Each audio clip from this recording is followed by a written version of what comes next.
Assalamualaikum teman-teman. Di sini saya akan mengajarkan pada teman-teman bagaimana cara merakit atau merangkai suatu power supply variabel atau power supply yang bisa diatur tegangannya ya. Jadi bukan tegangan fix, tapi ada potensiometer yang diputar, nanti tegangannya akan berubah sesuai dengan keinginan kita. Untuk rangkaiannya seperti ini ya. Yang saya gunakan cukup sederhana. Yang pertama di sini menggunakan trafo. Untuk trafo besarannya itu sesuai selera, tapi paling tidak minim 3 ampere. Tapi di rangkaian ini saya menggunakan 2 ampere karena di rumah ada yang 2 ampere. Jadi saya gunakan itu saja daripada beli lagi. Kemudian untuk yang kedua di sini ada dioda. Dioda yang digunakan tipe IN 4002 di sini yang saya gunakan. Tapi untuk teman-teman yang mau menggunakan yang lainnya, dioda tipe lain bisa juga. Untuk IN 4002 ini tegangannya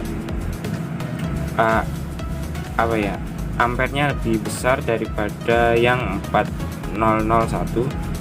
Semakin besar angka yang belakangnya, ampere dan tegangannya juga semakin besar. Kalau teman-teman yang masih bingung pemilihan dioda, bisa cari datasheetnya, cari dioda, kemudian buka datasheetnya, nanti akan keluar di tegangan maksimumnya berapa, arus maksimumnya berapa. Sesuaikan aja dengan penggunaan teman-teman. Karena di sini saya hanya menggunakan tegangan maksimum di 16 volt, jadi saya menggunakan dioda IN 4002 ini sudah sangat cukup sekali. Kemudian yang ketiga di sini menggunakan ELCO atau elektrolit kapasitor yang besarannya yaitu 1000 mikrofarad, dan untuk tegangannya disesuaikan dengan rangkaian teman-teman.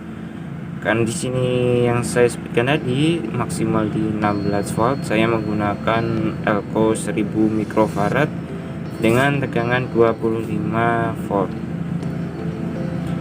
Yang penting ELCO ini harus lebih besar nilai tegangannya dibanding dengan tegangan rangkaian yang sedang bekerja.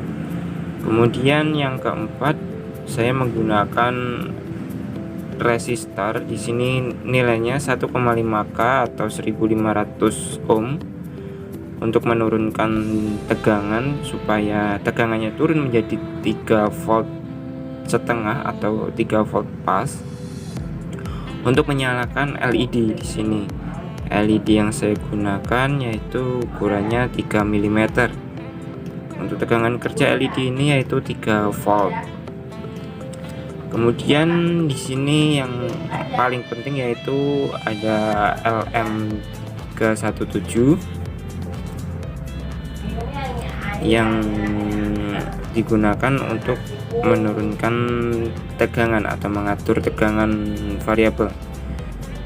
Di sini adalah kaki in, kemudian ini kaki out, kemudian ini kaki untuk mengatur tegangannya. Untuk bagian-bagian kaki pada LM317 bisa dibuka di datasheet ya. Untuk LM317 itu untuk kaki pertamanya itu yaitu saya lanjutkan. Jadi untuk kaki yang paling kanan ini yaitu kaki input ya, jadi tegangan masuk ke sini dahulu. Kemudian yang kedua ini adalah kaki output, ini input, kemudian ini output. Kemudian yang ketiga ini adalah kaki untuk mengatur yang dipasangin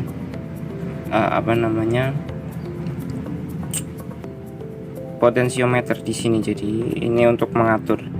Jadi setiap kaki ini yang paling kanan input, tengah output, yang sini untuk mengaturnya ya, seperti ini. Jadi kakinya bukan berarti kalau di sini saya sambungin di sini kaki yang paling kiri itu input, enggak. Jadi lihat datasheet dahulu supaya tidak salah karena kalau salah memasukkan kaki dia akan berpengaruh, tidak bisa bekerja alatnya. Kemudian di sini saya menggunakan potensio besarnya 5K, atau biasanya di toko elektronik bilang aja potensio B5K, nanti akan dikasih 5K. Kemudian di sini untuk resistor saya gunakan 120 ohm yang dari output, ini output ya, masuk ke bagian pengatur tegangan untuk LM317 ya. Di sini hanya menggunakan 15 sampai 16 volt maksimal outputnya. Jika ingin semakin besar, dibesarkan juga ini nilai resistornya.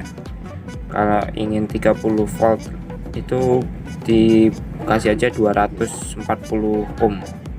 Kemudian dia paling terakhir ini dikasihkan 10 mikrofarad untuk menstabilkan tegangannya. Ya teman-teman, untuk bahan tambahan selain bahan-bahan yang saya sebutkan tadi untuk membuat power supply, yaitu di sini saya menggunakan PCB berlubang, tapi juga bisa menggunakan PCB polos tapi harus melubangi sendiri. Lebih enak kalau beli yang ini udah lubang kayak gini. Kemudian yang kedua itu voltmeter dan ampermeter. Ini enggak harus, tapi untuk mantau tegangan dan arus yang keluar juga sangat penting banget. Kemudian yang ketiga ini ada saklar untuk memutus saat nggak dipakai. Kemudian ada steker untuk menancapkan ke arus listrik. Kemudian ada kabel secukupnya untuk nanti nyambung-nyambung di dalam sedikit saja. Kemudian ini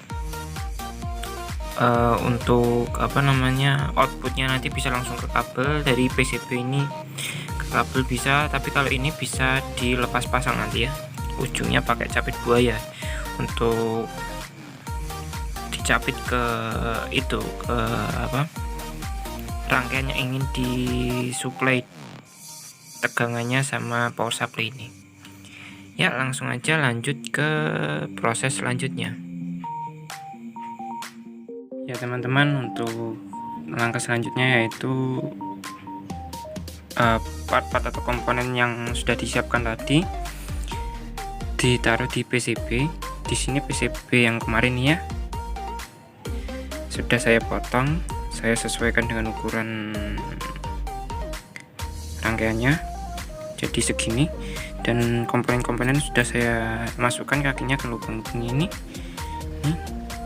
Dan langkah selanjutnya yaitu penyolderan.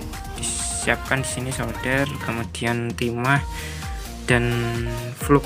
Fluk ini tidak harus ada, tapi lebih mempermudah penyolderan.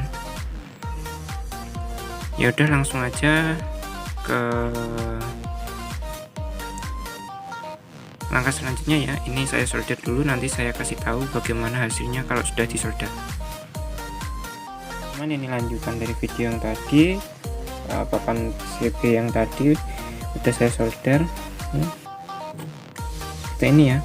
Kalau nggak pakai fluk nggak bakal bisa, ya bisa sih rapi tapi agak aneh bentuknya. Tapi kalau pakai fluk ini lebih lembut, nggak ada yang tajam solderannya. Untuk sisi inputnya ini dua, ini CT 2, groundnya di sini, terus outnya ini dua, ini sini negatif, yang ini positif.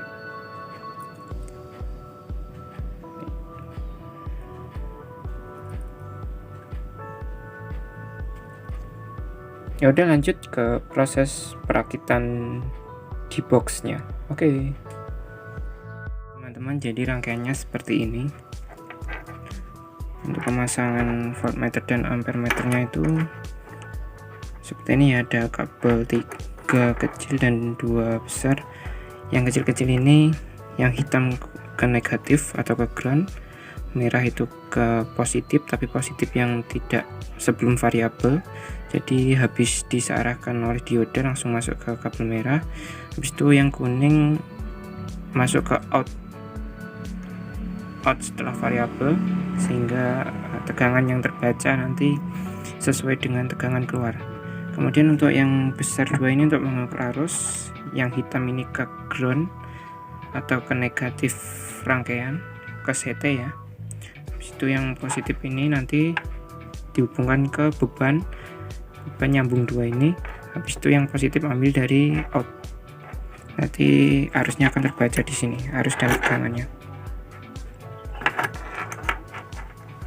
Tadi sudah saya coba arusnya maksimal di 3 ampere untuk 3 volt, ini menggunakan 2 ampere.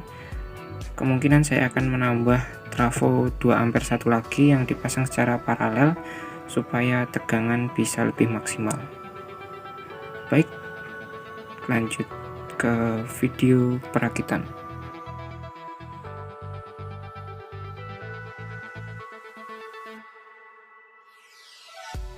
Teman-teman, untuk rangkaian sebelum dirakit pada tempatnya atau wadahnya, bentuknya seperti ini ya. Saya tambahkan trafo satu lagi dengan sudah diberi dioda di situ, kelihatan kan tuh sudah ada dioda 2 itu ini.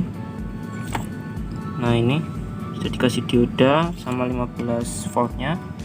Habis itu listriknya di paralel sama listrik trafo satunya. Habis itu langsung masuk ke sini, ke setelah dioda sama kayak ini, supaya arusnya juga lebih besar dan tegangannya juga lebih besar juga.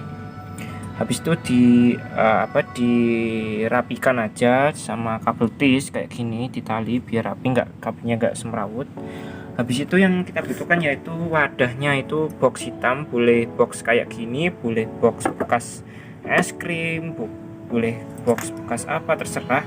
Saya beli box hitam kayak gini, ini harganya murah, mungkin cuma 5 ribuan sampai 10 ribuan lah, saya lupa, udah lama belinya. Dipasang ini volt dan ampere meter dan voltmeter. Habis itu ini saklar untuk pemutus listriknya. Saya sebenarnya cari yang kaki 6 sehingga listrik positif sama negatifnya, ground sama listrik nggak masuk saat dimatikan, tapi ada yang kaki 3. Ya udah beli yang ini aja. Habis itu ini lubang untuk ini potensionya ini. Ya udah langsung aja saya rakit, nanti lihat yang udah jadinya. Oke. Nah, setelah dirakit jadinya seperti ini ya. Ini cek banana, ini lampu indikatornya, ini potensionya, ini saklarnya. Udah kayak gini, dirapikan, dikasih kabel tis supaya rapi dan tinggal ditutup dan jadi. Oke, kita lanjut ke lihat yang sudah jadi kayak apa. Oke teman-teman, untuk yang udah jadi kayak gini ya, untuk tampilan depannya. Ini ada yang sebelah kiri atas tuh voltmeter dan ampere meter, kanannya itu tombol on off, bawahnya variabel, terus kirinya variabel itu ada lampu indikator, terus kirinya itu ada merah dan hitam, itu untuk arus positif dan negatif. Ini langsung nancep ke sumber listrik. Terus di sini kita juga harus, kalau mau aja lebih enak pakai kayak gini, ini namanya jack banana, terus ini namanya capit buaya. Harganya murah, nggak sampai 3 ribuan lah per bijinya. Kalau mau lebih rapi, kalau nggak mau lebih, ya kalau mau sederhana aja kabel langsung masuk juga nggak apa-apa. Kalau kayak gini juga nggak apa-apa. Caranya gampang, ini tinggal yang hitam sambungin yang hitam, yang merah sambungin yang merah. Kalau udah nyambung kayak gitu, terus ini kita sambungin ke alat yang mau kita supply dayanya. umpamanya di sini saya akan mensuplai dinamo.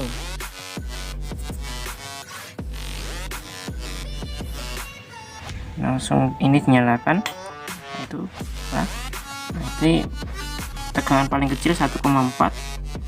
untuk ampernya ini sudah kesedot 0,12 ampere ya. Muter ya ini, enggak, belum muter ya. Nah itu baru mulai muter di tegangan 4,1. untuk ampere yang digunakan 0,04. Itu udah muter, kita besarin, maka dinamonya juga semakin cepat putarannya, untuk ampernya juga semakin besar makanya gitu. Kemudian untuk alat yang kedua yang akan kita tes, lampu ya. Sebentar, saya ambilkan lampunya. Nah ini udah nyambung ya LED nya, coba kita nyalakan. Nah, kenapa belum nyala? Soalnya tegangan LED itu 3 volt, di sini baru 1,4 volt. Kita naikkan perlahan-lahan. Nah tuh nyala kan, ini tegangannya 3,2, terus ampernya kecil banget soalnya LED ya. LED itu makan ampernya itu kecil, makanya kenapa kok sekarang banyak yang pakai lampu LED, soalnya lebih hemat daya gitu. Ya udah gitu aja, alatnya kayak gini, bahan-bahannya sudah jelas ya di video yang pertama ini. Maaf videonya panjang banget. Ya udah gitu aja, semoga membantu.